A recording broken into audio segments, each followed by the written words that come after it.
São. Pessoal, é com muita alegria que nós vamos ter a nossa conversa de hoje, conversa de ciência e fé, na nossa formação do Fé e Vida do mês de julho.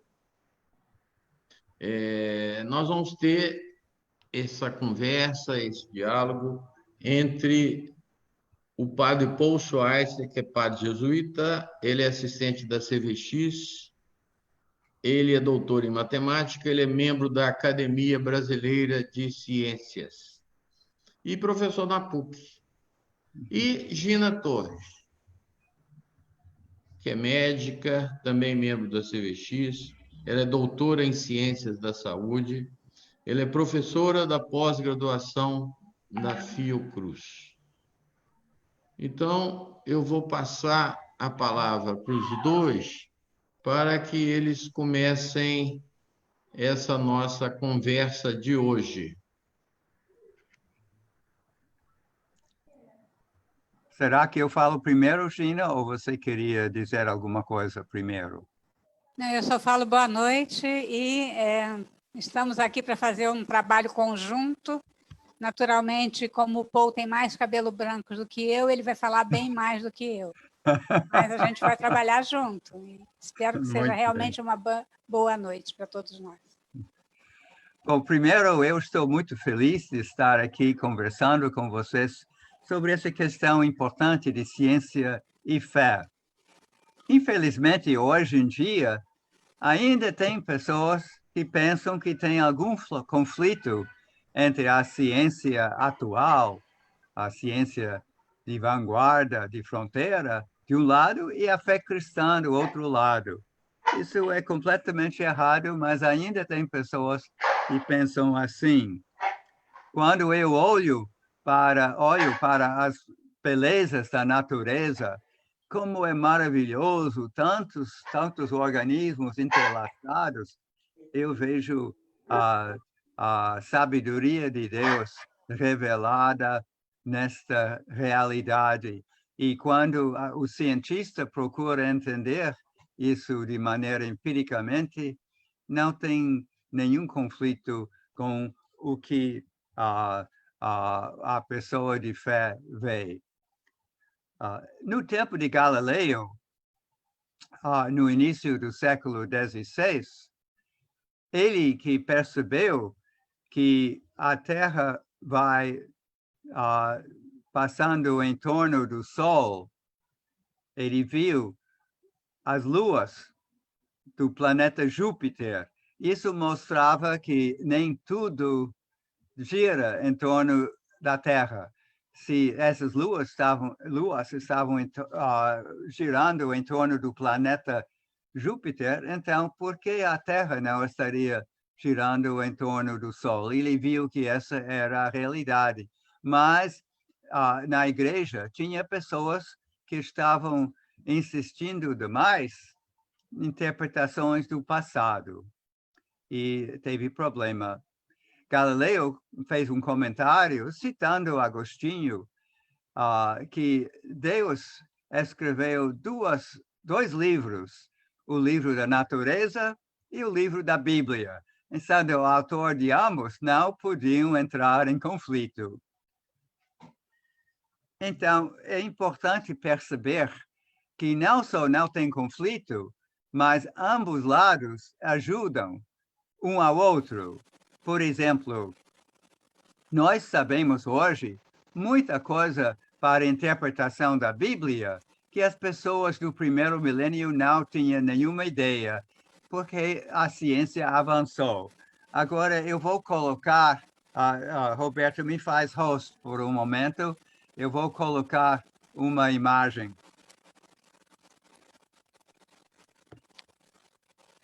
Enquanto estava colocando a imagem, Fernando e eu esquecemos de falar uma coisa importante no início. Quem tiver alguma pergunta, vai escrevendo a pergunta. Eu vou estar acompanhando no chat do Zoom e o Fernando vai estar acompanhando nos comentários do Facebook. E depois a gente vai resumindo, juntando essas perguntas para o povo. Podem fazer o tempo todo, tá bom?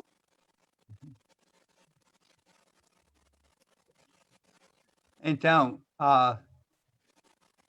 Ainda não apareceu. não apareceu, então vamos ver. Share screen. Ok. Tem um pequeno delay. Agora, Sim. essa imagem que eu queria colocar. A Terra segundo a Bíblia.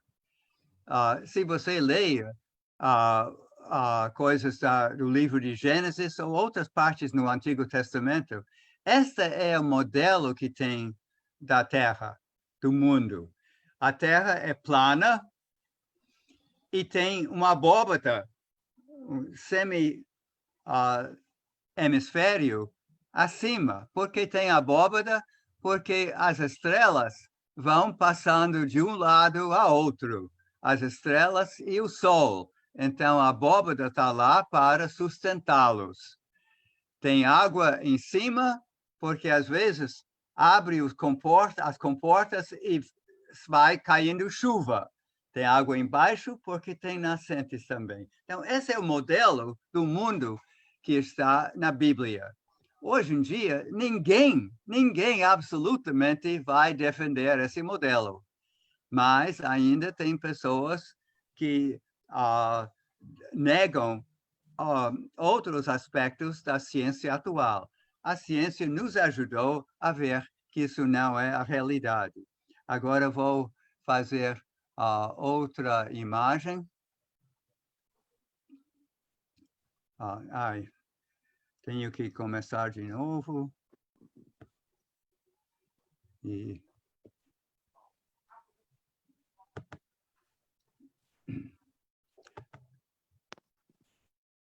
aqui temos agora a história do universo desde o Big Bang. A Big Bang começa à esquerda, foi uma explosão 13,7 bilhões de anos atrás, e depois a Terra foi expandindo. Esse parece linear, não mostra a expansão, mas estava constantemente expandindo. E o tempo, a escala do tempo, é uma escala que é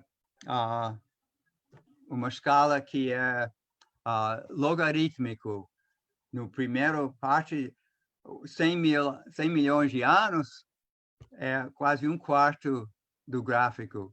Mas essa é a maneira que a ciência hoje em dia sabe da criação do mundo.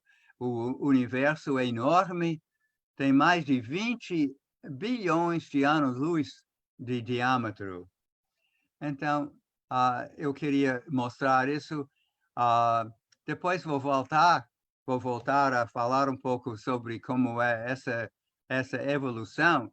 Você vê na parte à direita a presença de galáxias e de estrelas. Elas apareceram depois de 1 bilhão de anos, mas houve 3 gerações de estrelas. A nossa estrela, o Sol, é da 3ª geração, e nós somos feitos de matéria fóssil, resultado de uma explosão de estrela enorme. Então, vou mostrar outra imagem agora. Esta é a nebulosa. Não está aparecendo a imagem, está aparecendo o conjunto todo. Clica de novo na imagem. Não aparece a imagem, pai. Tá, então não sei o que está. Vou stop share e começar de novo, então. Está aparecendo a sua... a sua tela, não só a imagem.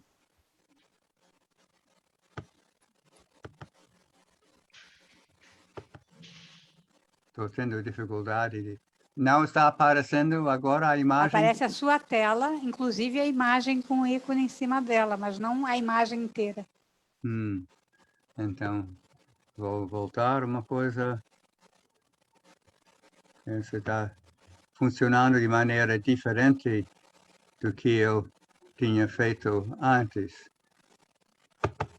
É que primeiro apareceu direitinho. Uhum. Agora vou tentar fazer o screen sharing. Mas...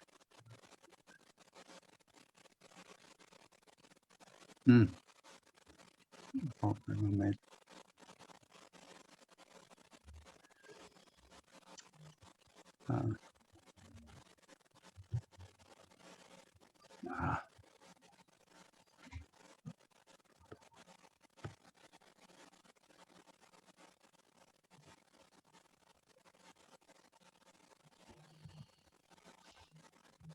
Agora não consigo acesso ao Zoom. Vou ter que fechar isso.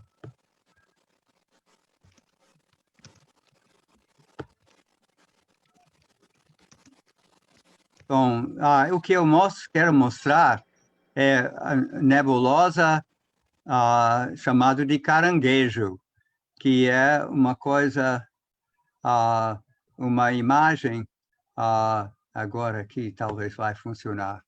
Será que estão vendo agora? Não.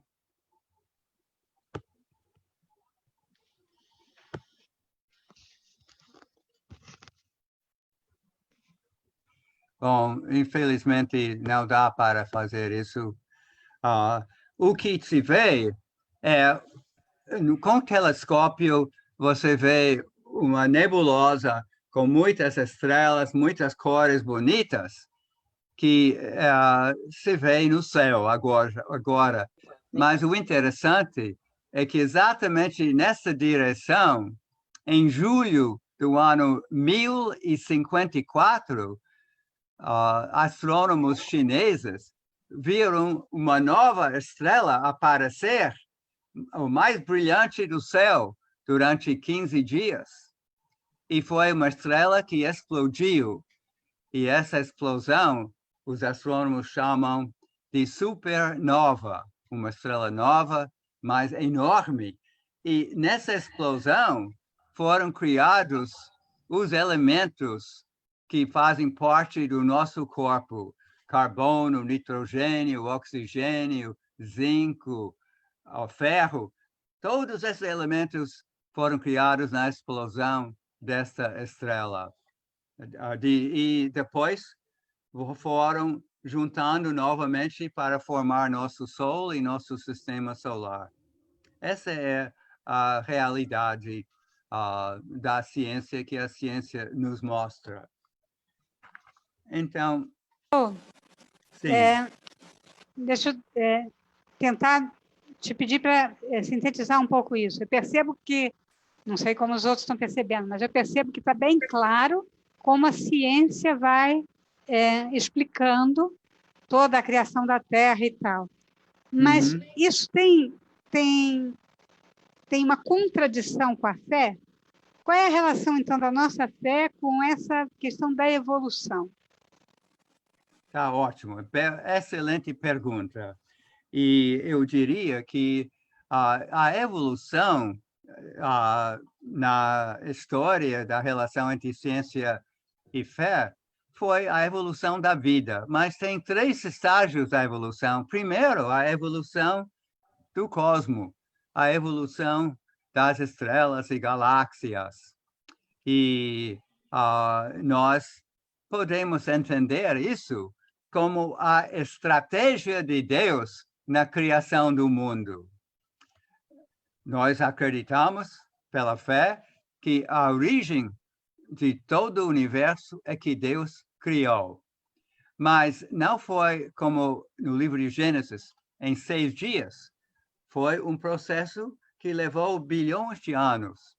E isso não tem nada contra a Bíblia, é contra uma falta de reconhecer as descobertas da ciência que vão esclarecendo a maneira que Deus criou as coisas. Mesmo o grande cientista Albert Einstein, que não acreditava num Deus pessoal, ele viu no universo uma inteligência superior atrás que teria criado esta realidade. E nós podemos, com toda a nossa fé, dizer que Deus está agindo assim. E a evolução da vida também é uma estratégia de Deus. Eu gostaria depois de falar alguma coisa mais sobre isso. A origem da vida é ainda um mistério.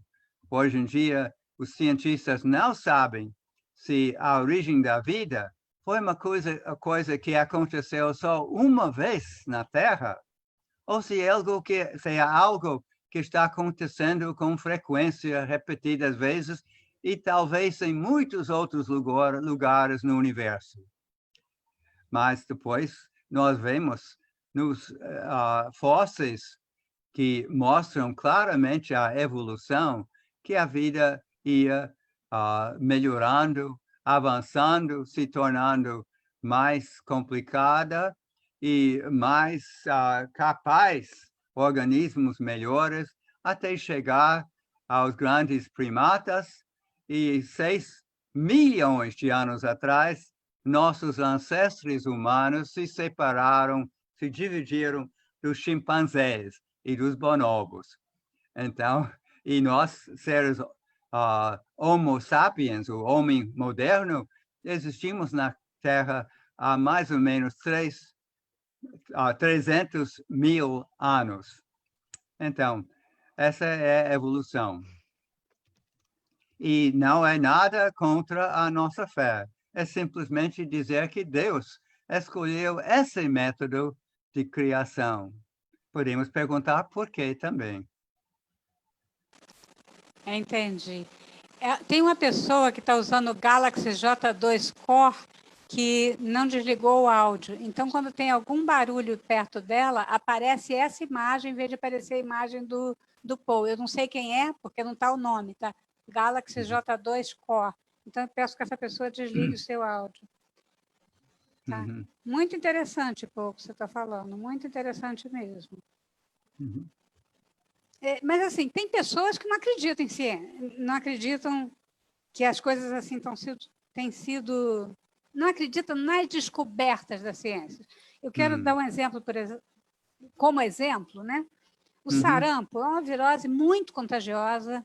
Antigamente, tudo quanto é criança tinha sarampo. As bem nutridas logo se curavam, mas as que tinham piores condições de vida, né? Tinham pneumonia e morriam. Para ter uma ideia, em 1990, morreram 2 milhões de crianças no mundo de sarampo. Aí descobriram uma vacina eficaz, se vacinou todo mundo, a doença ficou bem rara. Mas como a doença ficou bem rara, e apareceu todo um movimento anti-vacina, né? Porque, claro, alguma efeito colateral tem uma febrícula, tem um mal-estar da criança. E como quase não tinha sarampo mais, alguns diziam assim, não vou vacinar meu bebê e tal. Então, acabou tendo um movimento assim e diminuiu muito a cobertura da vacina de sarampo, que estava praticamente controlada e começou a ter surtos de novo, né? E um dos surtos até relacionado com uma informação que quem tomava, as crianças que tomavam aquela vacina podiam ter autismo. Publicou esse artigo, depois viu que o artigo era falso, que estava envolvido com advogados para fazer processo, enfim. Mas a gente está nesse contexto que hoje em dia tem essa questão de pessoas que não acreditam, né, na ciência e não acreditam em vacina. Você pode comentar um pouco isso? Porque isso eu acho que não tem necessariamente a ver com fé, né? As pessoas que não acreditam por outros motivos, mas fala um pouco sobre isso. Essa questão é muito importante. Eu acho que faz parte do problema de fake news, que hoje em dia tem em grande escala.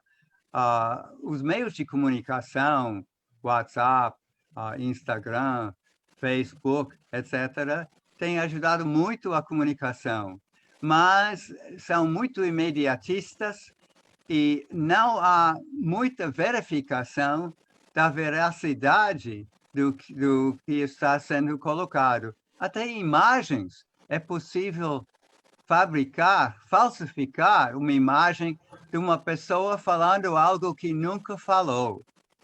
Então, temos esse problema, e a ciência hoje em dia é complicada, não é tão evidente como no passado, e assim, é mais viável uma pessoa não acreditar em fatos que a ciência comprovou perfeitamente. É uma pena, mas a questão da vacina é grave. Tem estimativas que milhões de crianças que não receberam vacinas nos últimos 5 anos, por razão dessa oposição, essa ideia errada que vacinas podem ser perigosas, milhões vão morrer porque não foram vacinadas. É uma coisa terrível.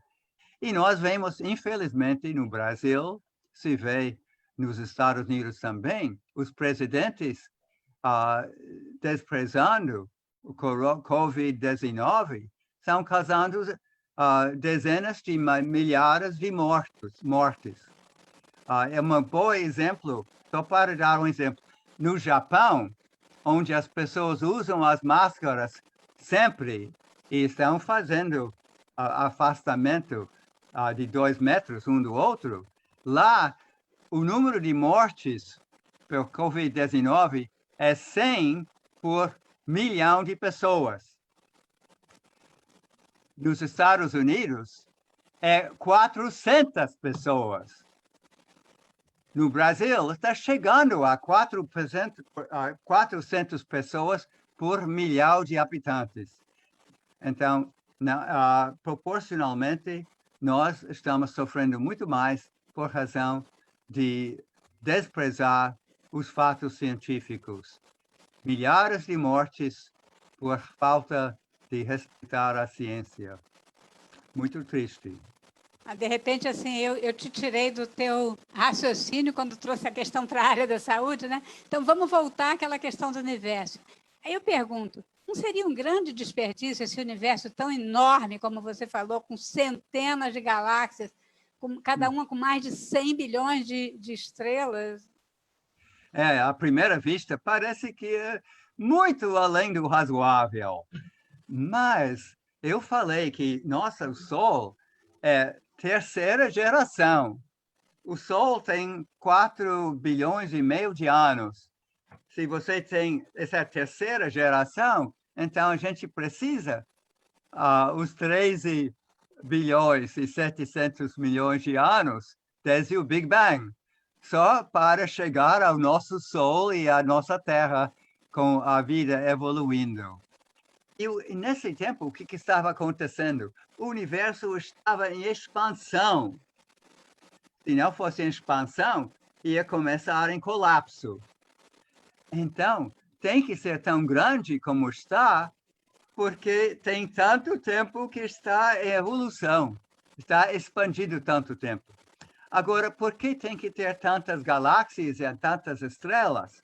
A razão é a seguinte: se a matéria fosse muito espalhado, muito rarefeito, então não iam se atrair e formar corpos como planetas e estrelas. De outro lado, se estava muito mais denso, então ia formar aglomerações maiores e não faria algo como o nosso sistema solar. Então, tinha que ter tantas galáxias, tantas estrelas, porque senão não poderia existir a nossa Terra, e não poderia ter as condições. Tem centenas de outros aspectos da ciência, da história, pré-história da Terra, que mostram que se fossem um pouquinho diferentes, não seria possível a nossa vida existir. É chamado princípio antrópico. Pois é, quando você estava falando nisso, eu pensei nisso, que já ouvi falar nesse princípio antrópico, parece que desde meados do século passado se fala nisso, mas eu não entendo muito bem isso não. Você pode explicar um pouco mais o que é isso? O que é esse tal princípio antrópico? Bom, acontece que a física explica muitas coisas das leis básicas da natureza, mas não explica valores dos constantes básicas da natureza. Essas constantes são descobertas por experimentos. Então, podemos imaginar que essas constantes poderiam ser diferentes. E o fato que os cientistas em geral reconhecem hoje em dia é que se essas constantes da natureza mudassem só um pouquinho, nossa vida seria impossível. Vou dar um exemplo. Todos nós sabemos que o nosso corpo depende da química, das proteínas, DNA. Então, se a relação entre a gravitação e a força eletromagnética que atrai os elétrons em órbita em torno do núcleo do átomo para o núcleo, se essa força eletromagnética fosse um pouco menor, os elétrons iam escapar totalmente e a química que depende de um átomo emprestar elétron a outro ou de compartilhar, dois átomos a compartilhar um átomo, seria impossível. Então, não haveria química. De outro lado, se a força do eletromagnetismo fosse um pouquinho mais forte, os elétrons iam cair dentro do núcleo do átomo e, novamente, não haveria química. Esse é um exemplo, mas são centenas de exemplos assim. E se chama princípio antrópico, porque a explicação dada para os valores dessas constantes da natureza é que sem esses valores, se fossem outros valores, nós não poderíamos estar aqui. Então, parece que Deus está criando o universo muito afinado para que nós possamos estar aqui. Mas agora me deu uma outra dúvida. Se tem tantos milhões de universos, né? De universos não, de planetas e tal, e tem essas circunstâncias também podem ter acontecido, possibilitado a vida em outros planetas. Mas se existir isso, se existir vida em outros planetas, e vida inteligente, isso entra em contradição com a encarnação de Jesus Cristo como homem? Essa é uma pergunta muito boa. E eu acho que é uma pergunta que não há unanimidade sobre a resposta.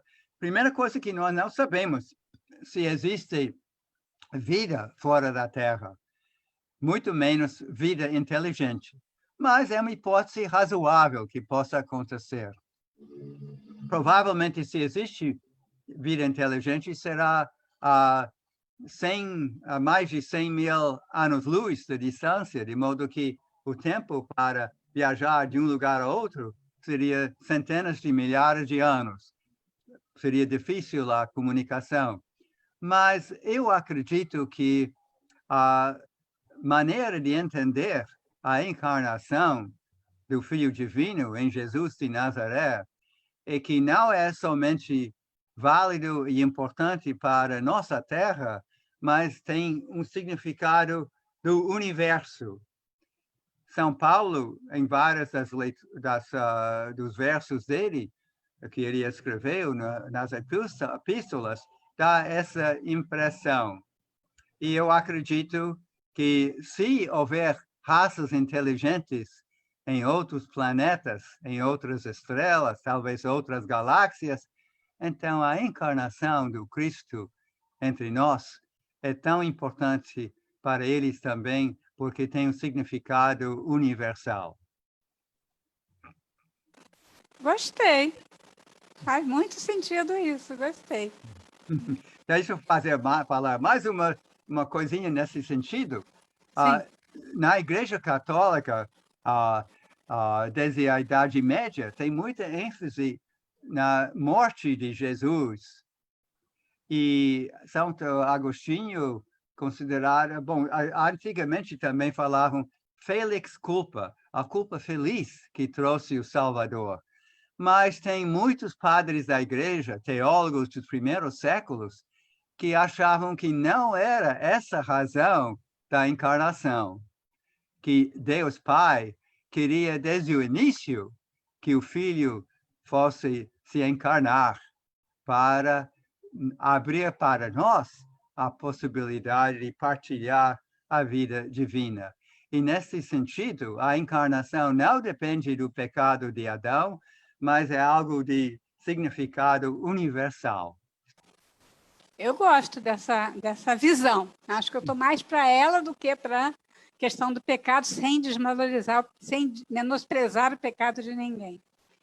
Mas falando assim um pouco dessa questão ainda de ciência e fé, qual é a posição da ciência sobre a possibilidade de milagres? Ainda agora, uma colega me ligou dizendo que ela fez um exame que tinha obstrução, há 15 anos atrás, tinha obstrução importante do coração, ela é cardiologista. Aí ela passou mal essa semana, fez o outro exame, não tem mais obstrução nenhuma, e ela não fez tratamento nenhum.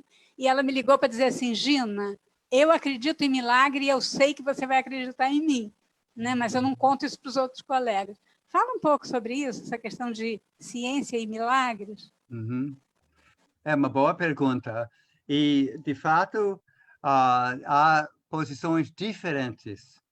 Podemos começar dizendo que muitos eventos que parecem milagres não são necessariamente contra as leis da natureza. Tem experiências de laboratório que mostram que a oração ajuda pessoas a se recuperarem, mesmo quando as pessoas doentes não sabem que tem alguém orando para elas. Mas, tirando esses casos em que pode haver uma explicação natural, há momentos em que é muito difícil entender os milagres. A igreja pede para canonizar alguém, um santo, que haja 2 milagres que aconteçam para mostrar a santidade.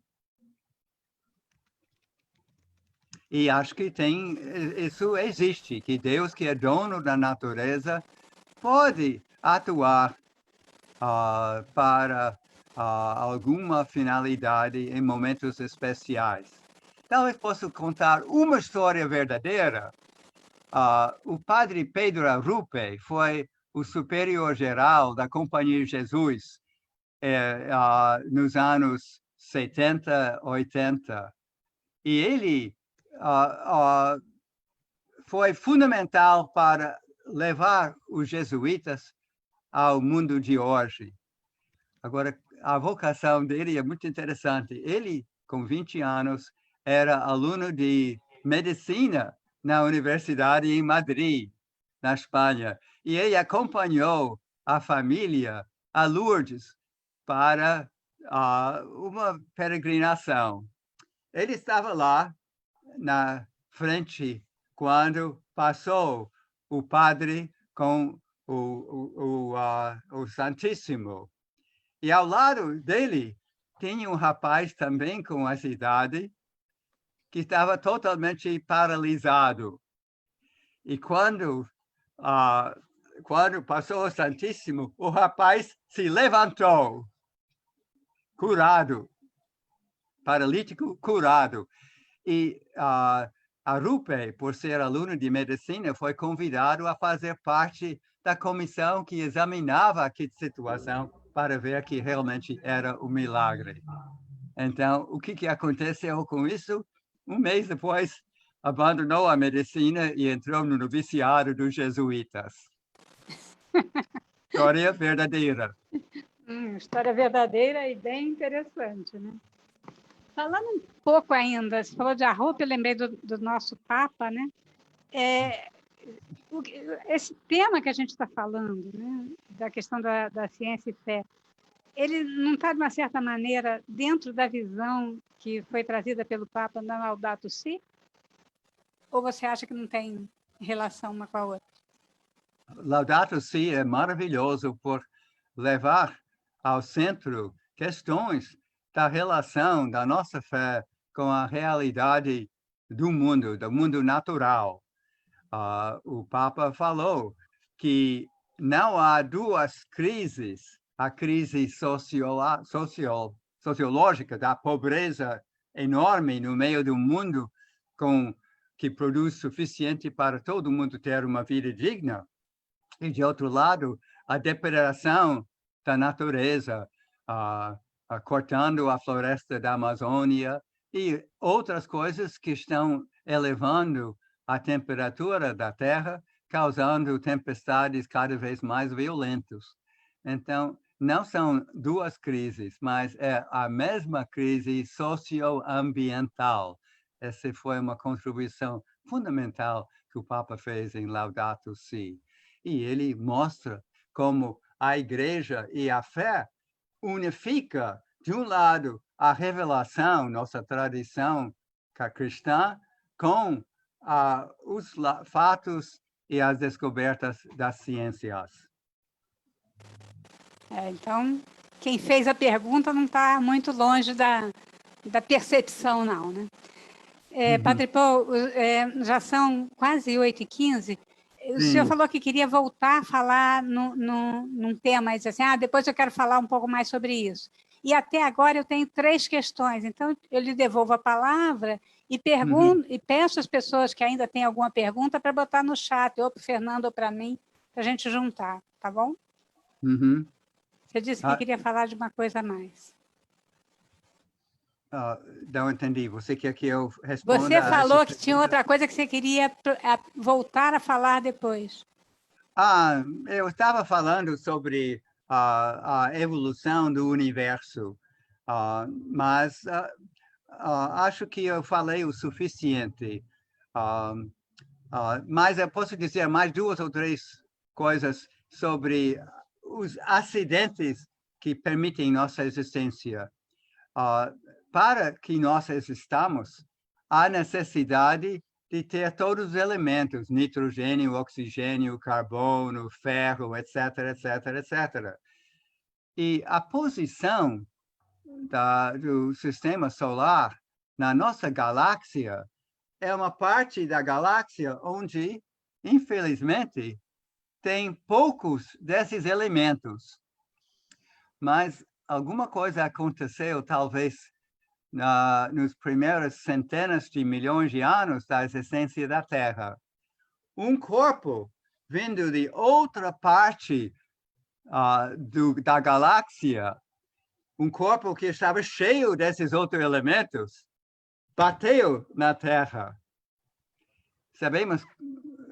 Nós sabemos o que aconteceu depois. Sabe o que aconteceu? A Lua, um pedaço da Terra, foi jogada em órbita em torno da Terra e muitos pedaços desse corpo ficaram incorporados na Terra, assim que os elementos que nós somos feitos chegaram na Terra, onde o nosso Sol está. Sem isso, teria sido impossível a nossa presença. Outra coisa importante é o planeta Júpiter, porque entre Júpiter e Marte, entre as 2 órbitas, tem muitos planetas pequenos, asteroides. E nos primeiros 500 milhões de anos, muitos deles estavam caindo em cima da Terra. Inclusive, isso aconteceu mais recentemente. Um deles matou os dinossauros e deu origem à época dos mamíferos, que permitiu a nossa existência. Mas por que não tem mais corpos caindo?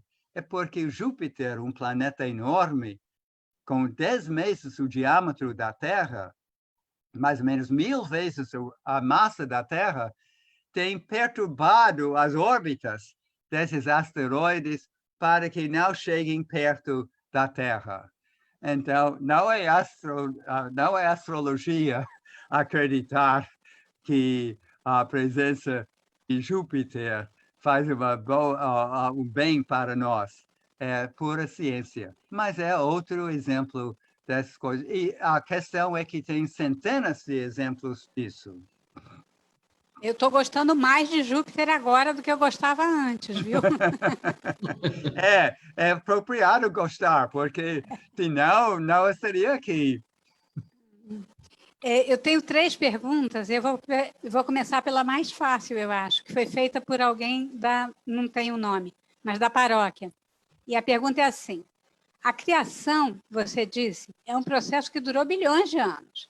A pergunta é: não seria um processo que ainda dura, eis que a Terra e nós definitivamente não estamos prontos? Desculpe, não entendi. Não estaria terminado o processo? Que ainda dura e nós, definitivamente, não estamos prontos. Ainda vamos continuar evoluindo, digamos assim. Essa é Eu uma acho que boa é isso que a pessoa pergunta. quis dizer. Bom, a evolução leva muito tempo, muitos séculos.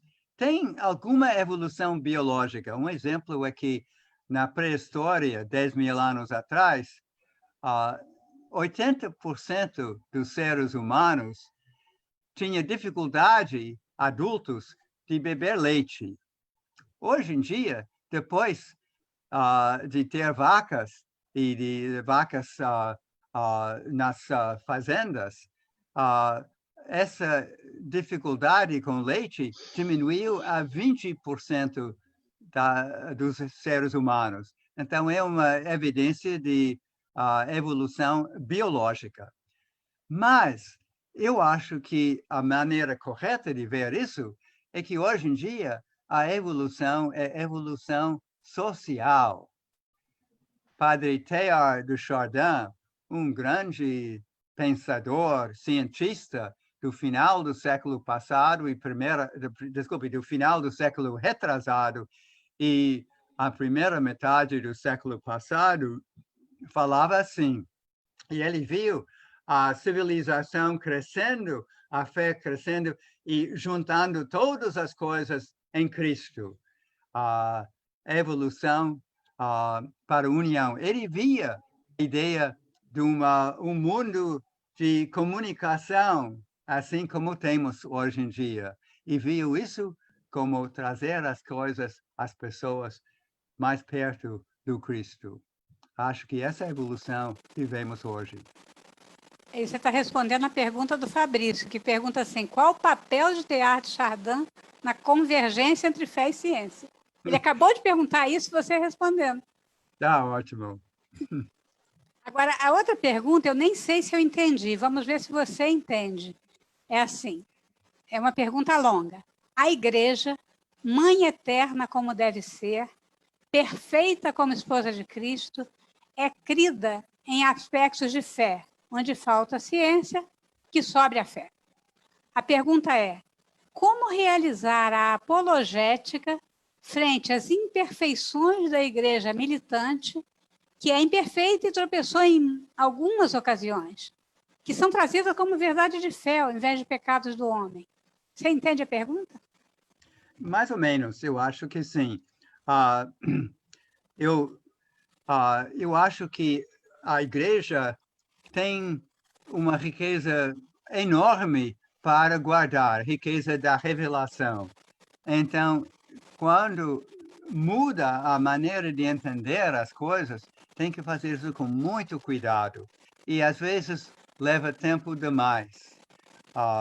E eu acho que, às vezes, a gente vê a igreja, as autoridades na igreja não aceitando as mudanças.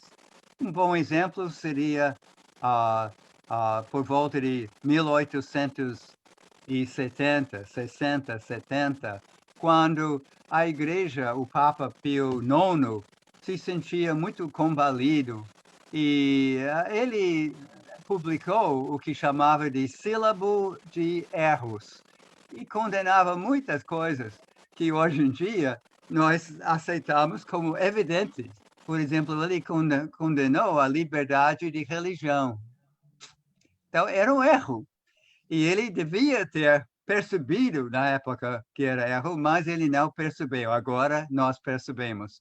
Então, a igreja vai avançando com erros que são corrigidos.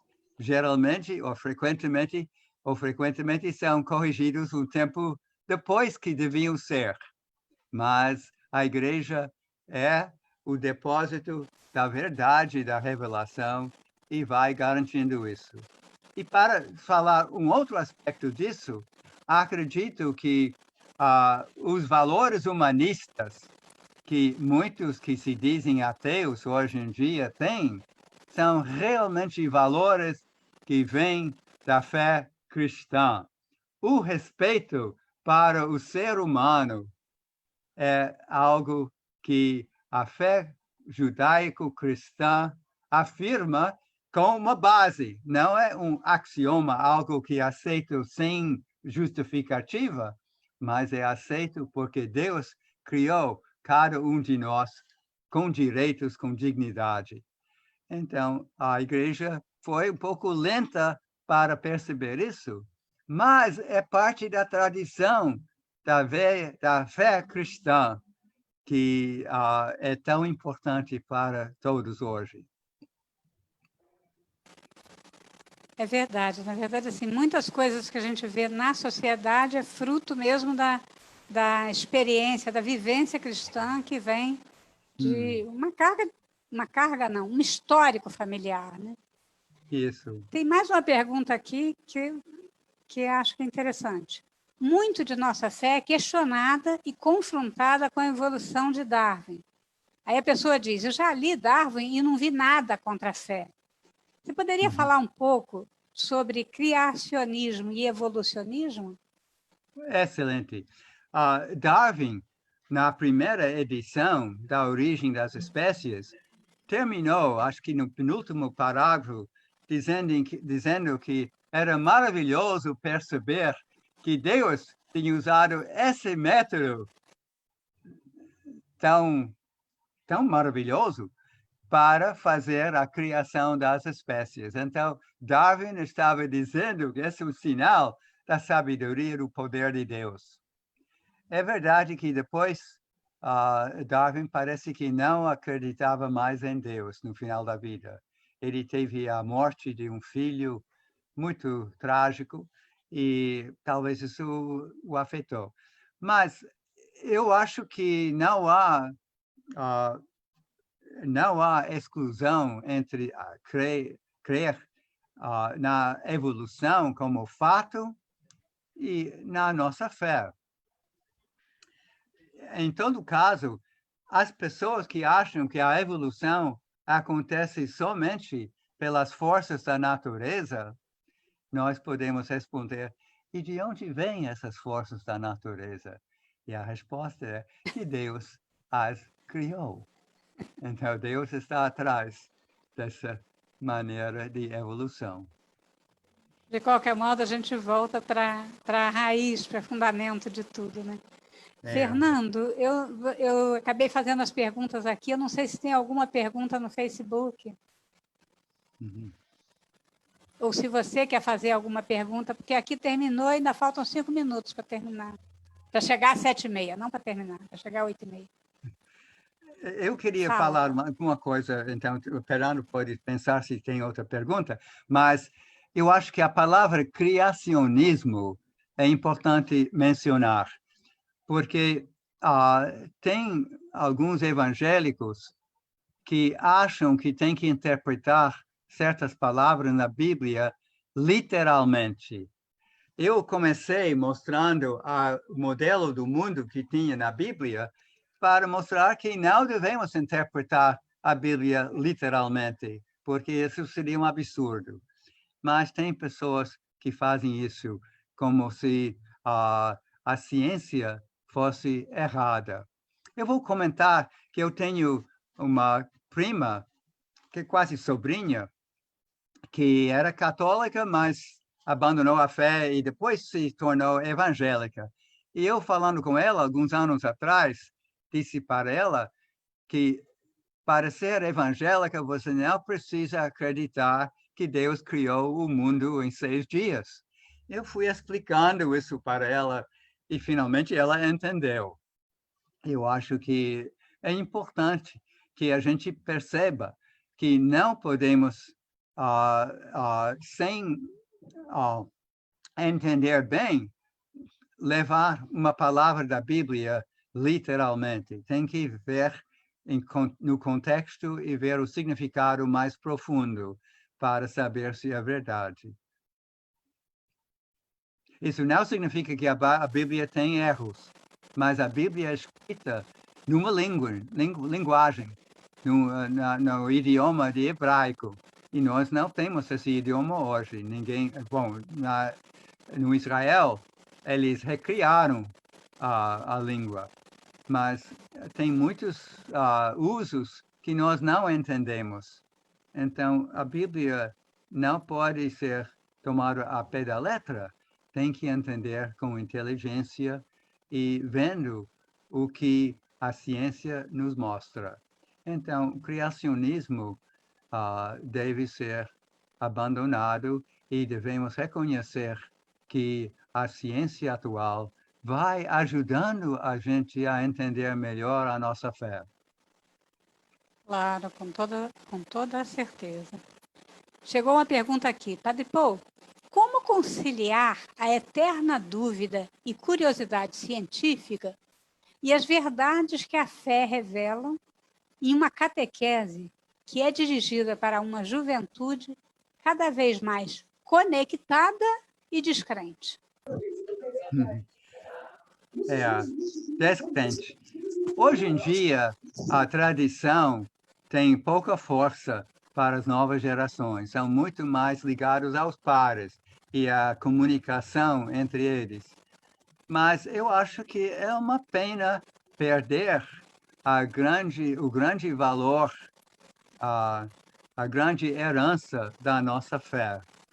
E devemos mostrar para os jovens, em primeiro lugar, que a fé é alegre, é feliz. Quem tem a fé tem uma visão muito mais positiva do mundo do que aquele que não tem fé. Agora, o fato que é uma visão muito mais positiva do mundo do que a posição ateia não é razão suficiente para abraçá-la, porque, fundamentalmente, a gente tem que se pautar pela verdade. Mas, quando a gente considera tantas dimensões da natureza, da realidade, a gente encontra muitas razões para acreditar que a nossa fé é exatamente a verdade.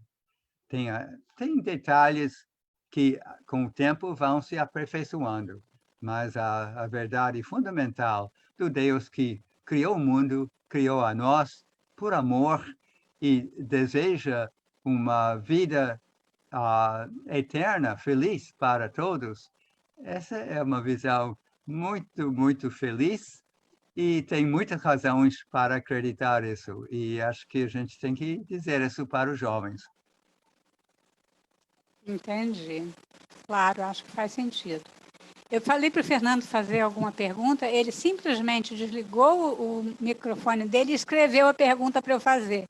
Então, eu faço. Eu falo. É porque eu tenho um cachorro aqui perto e ele late. Mas é o seguinte... Que bom, né? Não é mudo. É porque eu estou aqui, né? Curtindo, saboreando, não é? Essa conversa de vocês dois. E eu queria só, antes disso, dizer uma coisa sobre essa última pergunta aí, essa questão da juventude, que isso é uma coisa que me intriga e que me preocupa muito.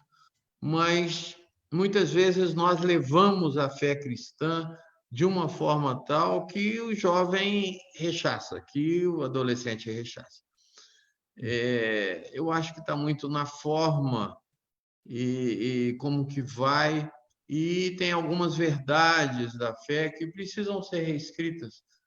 Nós não podemos levar algumas coisas ao pé da letra. Bom, por causa disso, eu já vou fazer uma propaganda. Nossa próxima noite de formação, a gente vai trazer alguns jovens que acreditam e alguns jovens que não acreditam. Para os que não acreditam, nos contarem em que e por que eles não acreditam. E os que acreditam, nos contarem em que e por que eles acreditam. Talvez aí a gente tenha algumas dicas, né? Alguns insights, tá? Algumas moções sobre como trabalhar isso. Tá? Eu estava falando com Gina, e hoje se fala bastante sobre uma questão muito mais de uma arquitetura do mundo, né? É o tal do design inteligente, tá? De que de certa forma despersonifica Deus, o modo como eu entendo. Mas eu queria que você falasse um pouco mais sobre isso. Você já entrou um pouco nessa linha aí, mas eu queria que você aprofundasse um pouco isso, padre. Bom, a palavra design inteligente, desígnio inteligente, realmente tem sentido para uma pessoa de fé. É que Deus é atrás da existência de todo o universo, Deus é o Criador.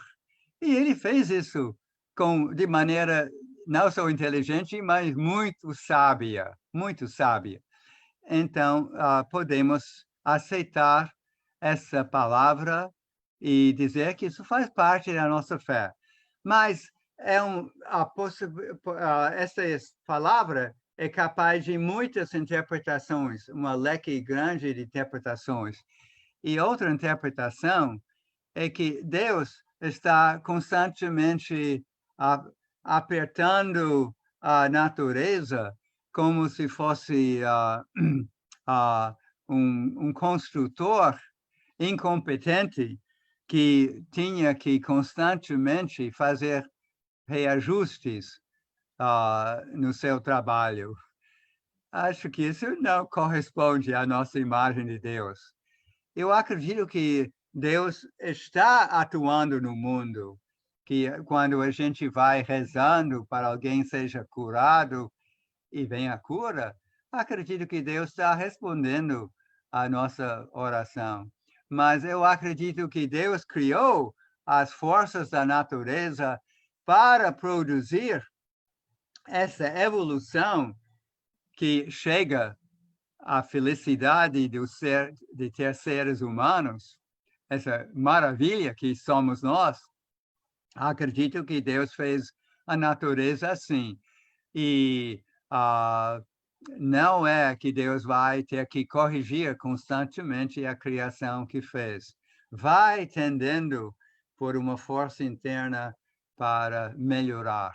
E, então, nesse sentido, podemos falar de design inteligente, mas não aceitando tudo que certas pessoas que insistem nesse termo acreditam. Espero que seja adequada essa resposta.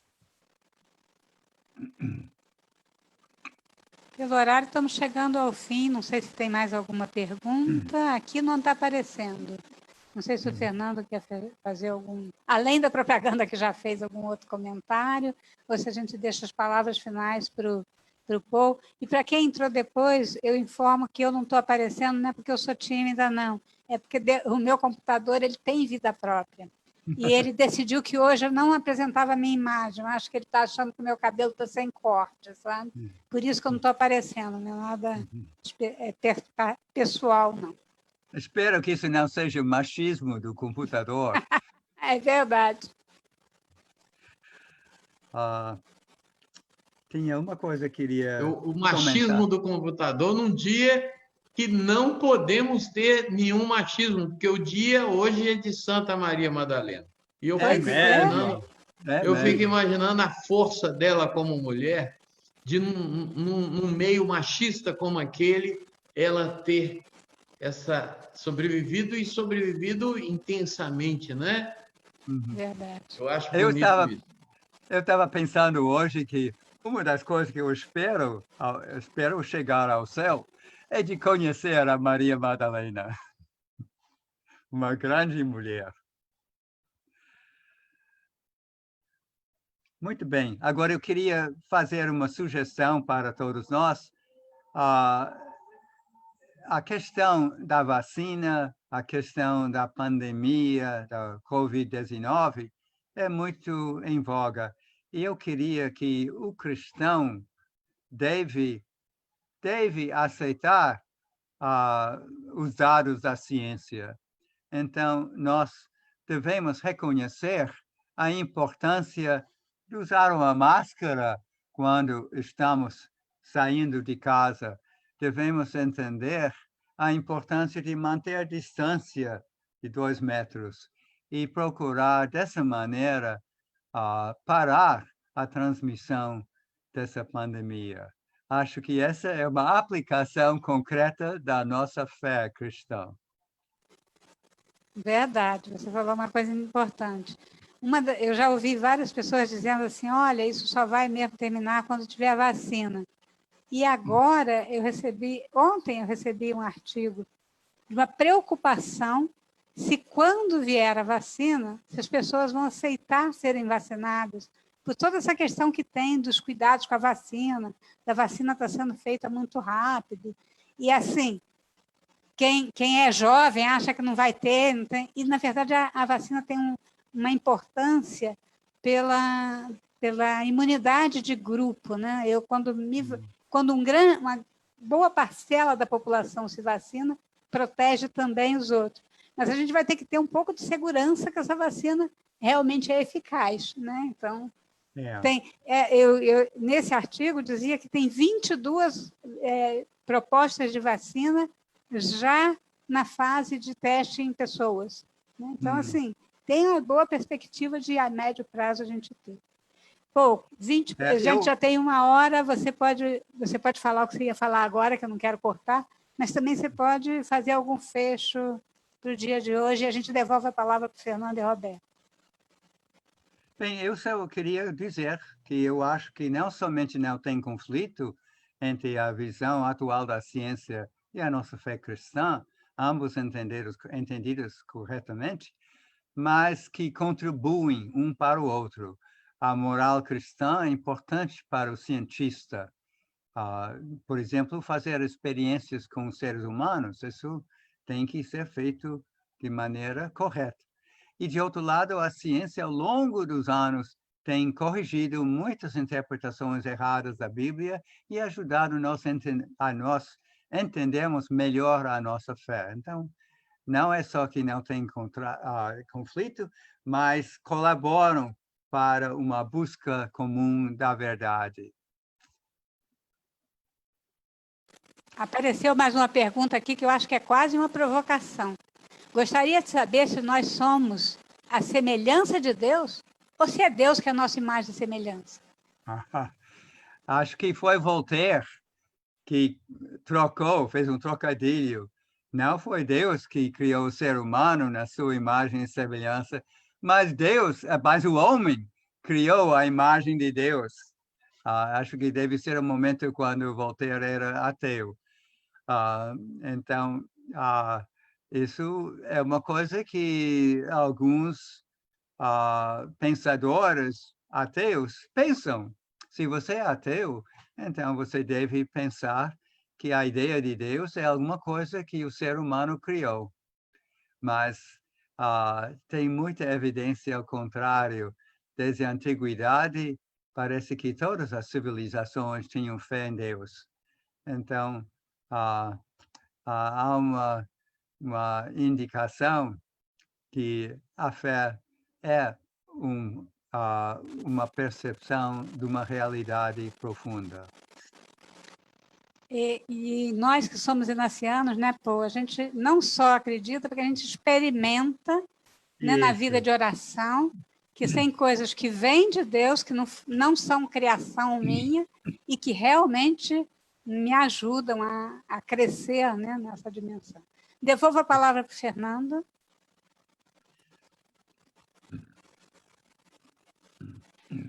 Bom, eu acho que foi muito bom. Eu gostei muito, curti muito, saboreei muito e tive que exercitar uma coisa que para mim é muito difícil, que é ficar calado.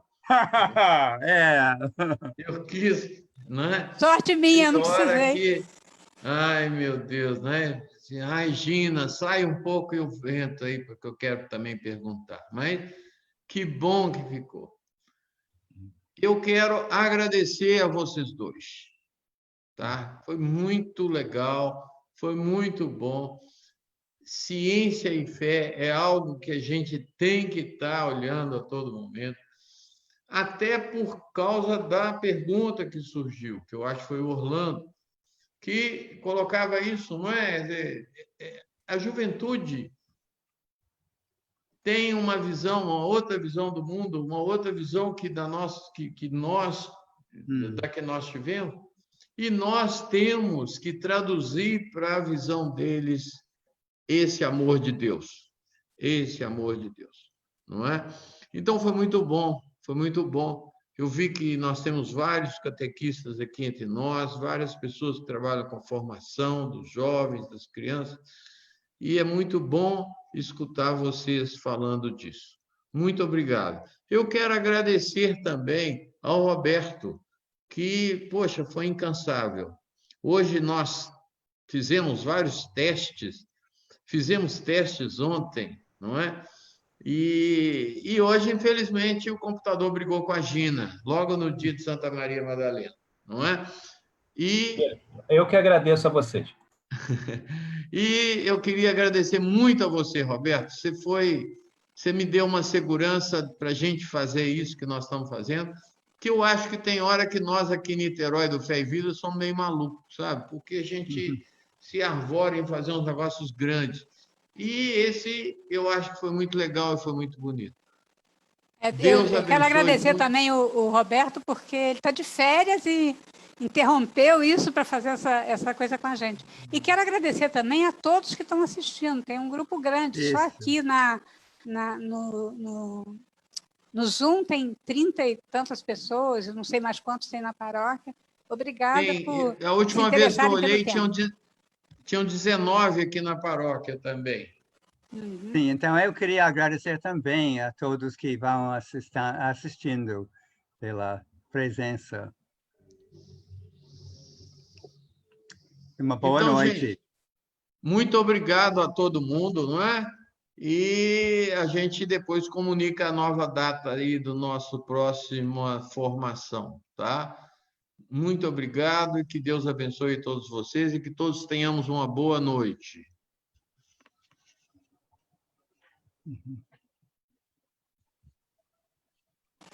Boa noite a todos. Boa noite. Boa noite a todos.